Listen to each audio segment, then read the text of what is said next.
Number systems have been used in music since the basso continuo of the Baroque era.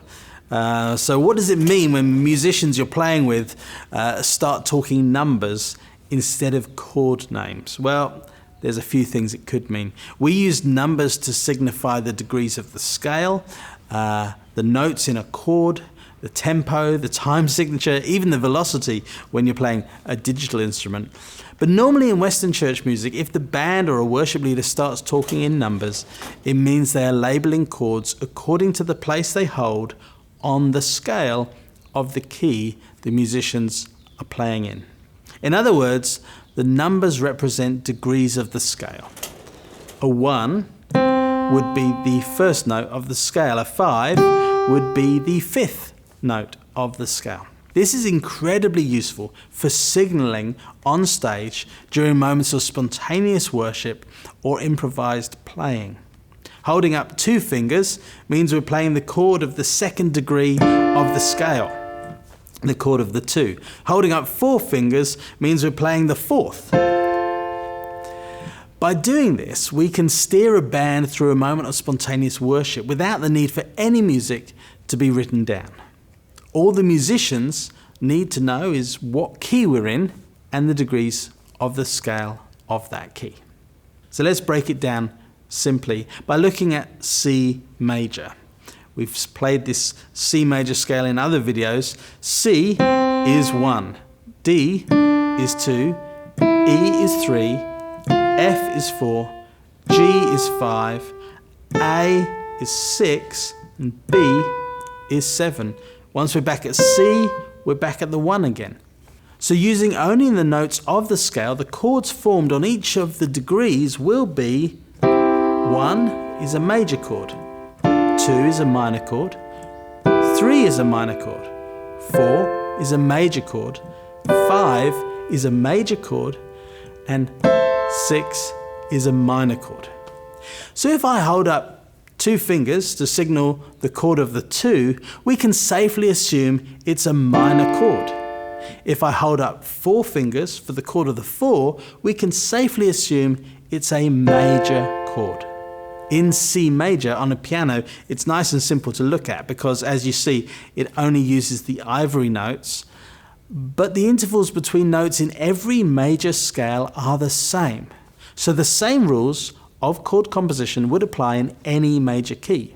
Unless the musicians are straying outside the key and scale on purpose, then 1 is always going to be major, 2 always minor, 3 always minor, 4 a major chord, 5 a major chord, and 6 a minor chord. We'll almost never use the 7 because it's diminished. Understanding chords in this way is really important for spontaneous or improvised playing. It can also be really helpful if someone starts a song that isn't on your music stand. And someone who knows the song by heart can mouth or signal numbers to the team so everyone can play along, even without any music in front of them and without the person signaling knowing what key you're even in. Several times I've been in the front row of a meeting and someone starts a song and I catch the eye of the keyboard player and see the desperation on their face, and then a few hand signals later they're playing along like they've known that song for years. The number system is also sometimes used in written form, and there are a number of different ways to represent this on paper. Normally the church version of using numbers for chords is loosely based around the Nashville Number System.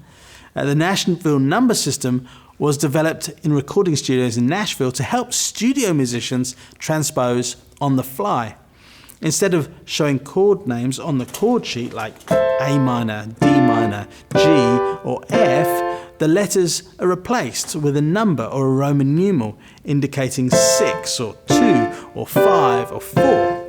Those numbers essentially are referring to the degrees of the scale, and that means that the chord sheet doesn't need to be changed every time the band move from one key to another. So if the chord sheet reads 1, 4, 6 minor, 5, and I know I'm in the key of C, then those are the notes to play. If I'm in G, then 1 will be G because that's the first degree of the scale of G major. 4 will be C, because that's the 4th degree. 6 minor will be an E minor because E is the 6th degree of the scale of G major, and 5 will be a D major chord because D is the 5th degree of the scale of G major, and we have an F sharp in the scale of G major. If I was in E, then 1 would be E and 5 would be B, because E and B are the 1st and 5th degrees of the scale of E.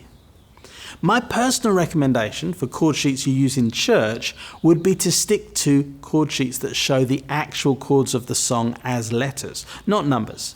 And there's 2 reasons for thinking this. First, when seeking to grow the team and develop new musicians, which should always be our goal, letter-based chord sheets are the simplest entry point for folks who are starting out. If someone's recently begun playing guitar or keyboard and knows a few chords but doesn't have a wealth of music training, then a letter-based chord sheet will certainly work best for them. But the second reason for preferring chord sheets with real chords is that the number system chord sheets were designed so bands can change key for different performers. However, in church we don't perform. Church worship leaders are not artists, and we shouldn't be changing the key of songs to suit individual lead singers. Every song should be pitched within the golden zone to best suit the congregation. Once you have the right key for the congregation, just write the chords out and leave it. If you do still decide to go the route of producing chord sheets in the number system, don't overlook the need to be mindful of the golden zone for congregational worship. And don't use the numbers to play the songs in keys that the congregation can't reach. Final word of caution about chord sheets. There is a wealth of websites available today where you can download chord sheets. This can be helpful, but always check them yourself before distributing them to your band. I found even sheets from the official record label websites can have mistakes. And certainly the ones uploaded by random people on fan sites will often have issues.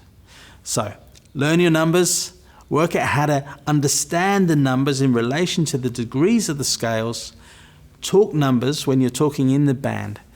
But my encouragement would be have chord sheets with real chords on so that everyone knows where you're going and what key you're in.